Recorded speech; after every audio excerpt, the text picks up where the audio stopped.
అధ్యక్ష ఒక పక్కనేమో పారదర్శకంగా విశ్వవిద్యాలయాలు నడిపించాల లక్ష్యంతో కూటమి ప్రభుత్వం ప్రజాప్రభుత్వం ఉంది అధ్యక్ష.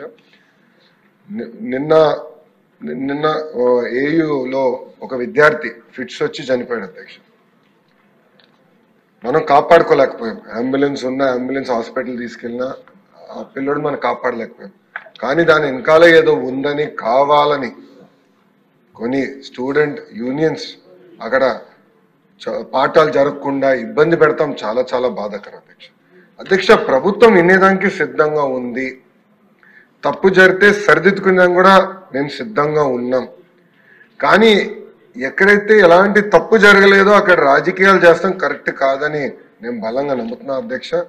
అందుకే ఇప్పుడు విద్యార్థి సంఘాలు కానివ్వండి, వాళ్ళ నాయకులను కూడా కోరేది మొత్తం ఉన్నత విద్య కానివ్వండి, మనం అందరం కలిసికట్టుగా బలోపేతం చేయాలి, మెరుగుపరచుకోవాల్సిన అవసరం మనందరి పైన ఉంది.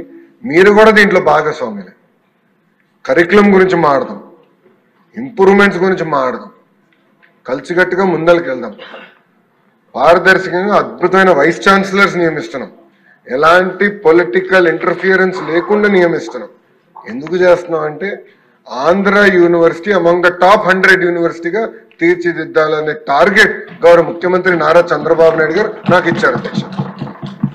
ఇక్కడ ఏమవుతుందంటే కొంతమంది వాళ్ళ స్వార్థం కోసం కావాలని విశ్వవిద్యాలయాల్లో ఇలాంటి కార్యక్రమాలు చేస్తాం. చాలా చాలా బాధాకరం.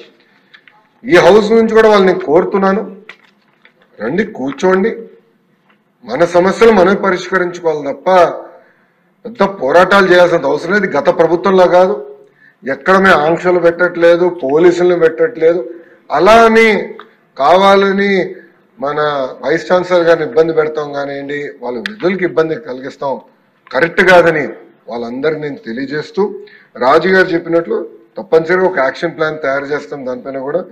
ఎందుకంటే పెద్ద వ్యవస్థ ఉన్నప్పుడు పొరపాట్లు జరుగుతాయి. 10 నిర్ణయాల్లో 3 పొరపాట్లు జరుగుతాయి. సరిదిద్దుకునేదానికి వైస్ ఛాన్సలర్ గారి దగ్గర నుంచి గౌరవ మంత్రి వారి వరకు నేను అందరం క్లారిటీతో ఉన్నప్పుడు వాళ్ళు వచ్చి మాట్లాడాలి, సమస్య పరిష్కరించి ముందరకెళ్ళాలి. అంతేగాని ఇబ్బంది పెడతాం కరెక్ట్ కాదు. పిల్లలు చదువుకునే విశ్వవిద్యాలయాల్లో ఈ గొడవలు సృష్టిస్తే కరెక్ట్ కాదని మేము కూడా బలంగా నమ్ముతాం. వాళ్ళకి అప్పీల్ చేస్తున్నా. లేదు వాళ్ళు మారపోతే మటుకు కఠినమైన యాక్షన్ మేమైతే తీసుకుంటాం అధ్యక్ష.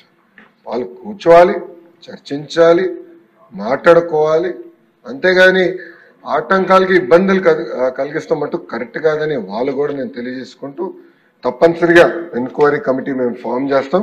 రిపోర్ట్ 100 రోజుల్లో వచ్చే విధంగా మేము కృషి చేసి రిపోర్ట్ వచ్చిన తర్వాత యాక్షన్ తీసుకుంటామని గౌరవ సభ్యులకు నేను తెలియజేస్తాను.